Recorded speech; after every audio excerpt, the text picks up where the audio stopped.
সেলিম ভাই কেমন আছেন? আলহামদুলিল্লাহ ভালো আছি। আমরা জানি আপনি বিট পুলিশের লালবাগ থানার সভাপতি। জি হ্যাঁ। এই সভাপতি হওয়াতে এই লালবাগ থানার ডিসিপ্লিন কেমন মনে হচ্ছে আইন শৃঙ্খলার বিষয়ে? সভাপতি হতে আমি 2012 থেকে আমি বিট পুলিশিং কার্যক্রম নিয়ে কাজ করি। ইভেন বিট পুলিশিং আমার স্বপ্ন ছিল পুলিশ হওয়ার, কিন্তু আমার সব ভাগ্যে জোটে নাই। বিট পুলিশিং কার্যক্রম শুরু করি 2013 থেকে। আচ্ছা, এই বিট পুলিশিং যে করছেন, এই জনগণ কিভাবে আপনার সাড়া দিচ্ছেন? এই যে পুলিশের যে কর্মগুলি আছে, এই সচেতনমূলক বিষয়গুলি, এটা আপনারা কিভাবে দেখছেন? জনগণকে কিভাবে বোঝাচ্ছেন? বিট পুলিশিং সাধারণত জনগণ বুঝছে আমাদের বুঝানোর কারণে। আমরা জায়গায় জায়গায় গিয়ে প্রত্যেক বাসা গিয়ে কাগজ দিয়ে এসেছি, বুঝে এসেছি যে দেখেন বিট পুলিশিং এমন একটা কার্যক্রম যেখান থেকে আপনার সন্ত্রাস নির্মূল হবে, মাদক নির্মূল হবে, ইভেন যত রকমের চাঁদাবাজি, তারপরে আপনার গুন্ডামি ফাজলামি, কিশোর গ্যাং, এরা সবই নির্মূল হবে এই বিট পুলিশিং থেকে। এই বিট পুলিশিংয়ে আমরা প্রত্যেক ঘরে ঘরে গিয়ে ফর্ম দিয়ে এসেছি, ওনাদের রিকোয়েস্ট করছি। ওনারা জনগণও অনেক সাড়া দিচ্ছে। এই সাড়া দেওয়াতে আজকে আমরা এই বিট পুলিশিংয়ের কার্যক্রম এত দূরতে নিয়ে এসেছি। ইভেন কি যে সন্ত্রাস দেখেন নাই, চাঁদাবাজি নাই, কিশোর গ্যাং যা আছে এটাও এখন শেষের দিকে, কিশোর গ্যাং উঠে গেছে। জাস্ট বর্তমান যে আমাদের ভারপ্রাপ্ত ওসি, উনি খুবই অ্যাক্টিভ।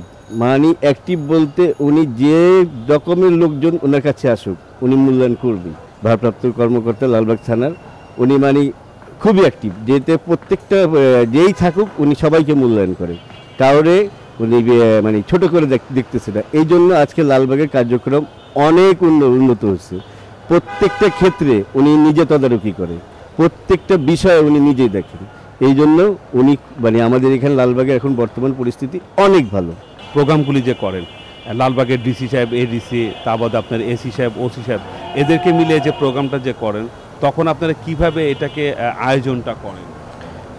আমরা যারা বিট পুলিশিংয়ের যারা সদস্য সচিব আছে, সহকারী আছে, তারপরে সাধারণ সম্পাদক আছে, আমরাই যতটুকু পারি একটা, ওনারা বলে যে কোনো কিছু খাওয়া দাওয়ার দরকার নেই, শুধু আমরা যাব জনগণের কাছে, জনগণের যেটা প্রাপ্য আমরা তাদের কাছে পৌঁছে দিতে আমরা যাতে সক্ষম হই। আমাদের কোনো আপ্যায়নের প্রয়োজন নেই, কোনো গ্যাদারিংয়ের প্রয়োজন নেই। আমরা যতটুকু পারি একটা টেবিল চেয়ার লাগাই, কিছু জনগণ সবাই দাওয়াত করি, ওনারা কিছুক্ষণ ঘণ্টাখানিক সময় দেয়। এটার মধ্যে OC sir, AC sir, ADC sir ওনাদের মূল্যবান বক্তব্য দিয়ে ওনাদেরকে জনগণকে বুঝিয়ে দিয়ে তারপরে চলে আসে। শাহেদ হোসেন তুষার, কেমন আছেন? জি আলহামদুলিল্লাহ, আপনি ভালো আছেন? ভালো আছি ভাই। আজকের বিষয় হলো আমাদের যে বর্তমান কিশোর গ্যাংগুলি বিভিন্ন জায়গায় আমরা শুনছি, দেখছি, বিভিন্ন পত্রপত্রিকা হচ্ছে। আপনার দৃষ্টিতে আগের তুলনায় কিশোর গ্যাং কি বাড়ছে না কমছে? না আলহামদুলিল্লাহ, আগের তুলনায় আমাদের এখানে যথেষ্ট এটা কমছে। এখন আপনার যে থানার ওসি আছেন যিনি, ওনার তত্ত্বাবধানে এখন এগুলো জিনিস, চাঁদাবাজি এগুলো অনেকখানি কমছে, মাদক এগুলো অনেকখানি কমে গেছে। আগে যেমন দেখা যাচ্ছে যে চুরি ছিনতাইটা হতো, এখন কি সে ধরনের হচ্ছে না কি কমছে? না, এইগুলো এখন আগের তুলনায় অনেক কমছে। আগে তো মানুষ ঈদে বাসায় যেতে ভয় পেত যে বাসা খালি রেখে কার কাছে যাবে, চুরির ভয়, ওই জিনিসটাও এখন নেই। এখন আলহামদুলিল্লাহ অনেকখানি আইন শৃঙ্খলা উন্নতি হয়েছে এই লালবাগ এরিয়া।